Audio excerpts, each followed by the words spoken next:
नमस्कार आउ गोटे सुंदर सकाळ को आपण समस्त को स्वागत करुच्ची। आशा करुच्ची आपण समस्ते बहुत भलरे थिबे। मु मध्य भलरे अछि आ खुशी रे मध्य अछि। सकाळर बासी काम सारी बाहरी गली मॉर्निंग वॉक रे निजको तो टिके सुस्थ रखिबार अछि। घर काम संगे निजको समय देबा निहाती आवश्यक। मु प्रतिदिन किछि समय निजको देबा पई चेष्टा करे, सेतिरे मध्य मते बहुत खुशी लागे। मॉर्निंग वॉक सारी आसी गली मो फेवरेट प्लेस को जोठी सकाळु राति पर्यंत मो समय बिताए, सेटा है रोसई घर। आगुरी रोसई घर मोर बिल्कुल पसंद नथिला, बाघर पर धीरे धीरे मोर एते पसंद हो जिवो बोली मु भाभी भी नथिली। सकाळर ब्रेकफास्ट रे सेमिति आज किछि बनेबार नथिला, तेणु मु आज आपणक पई गोटे वर्किंग डे रो रूटीन आनी पारिली। हस्बैंड को ऑफिस भी जीवार थिला, लंच प्रिपेयर लागे पड़ली। परिवा सब किछि काटी कुटी देली। प्राय समय मु लंच सकाळे ही समस्त पई बनै दिए। बेले बेले तो हस्बैंड को पसंदर बनैबा को पड़िबो। तांको कहितली जे फ्राइड राइस बनै बोली, हेले आज पुलाव स्टाइल रो बनै देली। बहुत टेस्टी भी हेतिला। आपनको जदि रेसिपी दरकार कमेंट करिवे। लंच एठी रेडी हो गला। ब्रेकफास्ट थिला चकुली पिठा संगे आलू पड़ता। एटा बापांकर बहुत दिन डिमांड थिला, आज सेटा डिमांड तांकर पूर्ण हो गला। चकुली पिठा संगे आलू भर्ता हस्बैंड को खाइबा को देदेली। आपण मैंने मो वीडियो देखि चली जाउछंती किंतु गोटे सब्सक्राइब करूनांती। गोटे सब्सक्राइब करे को गोटे सेकंड लागबनी, गोटे सब्सक्राइब तो कर दियंतु।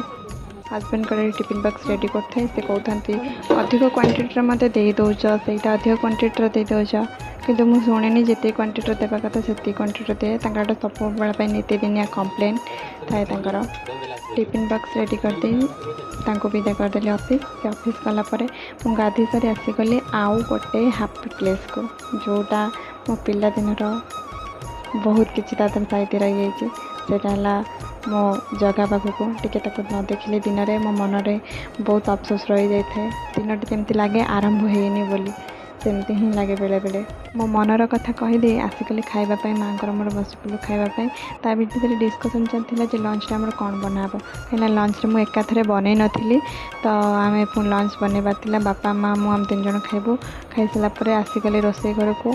आज जहाँ भी रोसई हम माँ तर कटाकटी लगी पड़ते, मु अलग प्रिपेयर लगी पड़ी रोसई अलग किसी हेबार था लगी पड़ी। आज वीडियो माध्यम जहाँ भी रेसिपी आपण मानक पाखरे पहुँचुची सबू माँ ठारू ही मुझे शिखी रोसई। मुझे भी रोसई शिखी नी, जहाँ भी शिखी ठारू ही शिखी। आपण मानक भल पाइबारे मु आगू जापरि। मो बों को 90% शिखी, मो शाशु मु 90% रोसई शिखी। बहुत किसी मत शिखा मिली। रोसई कला बेले सागे कथबार्तार रोसई भी सरीगला। आ दिनटे केमिति बीतीगला किसी जाना पड़ानी। आपण मान कथा लंच भी रेडी होता। बापा खाଇବା बाढ़ी देकर आम भी चलू खावाई। जदि मो वीडियो आपण मानक भल लगुव ताहले लाइक शेयर सब्सक्राइब करने को भूलें। आज दिन मोर केमती कटला आपण मान शेयर कली। रही जय जगन्नाथ।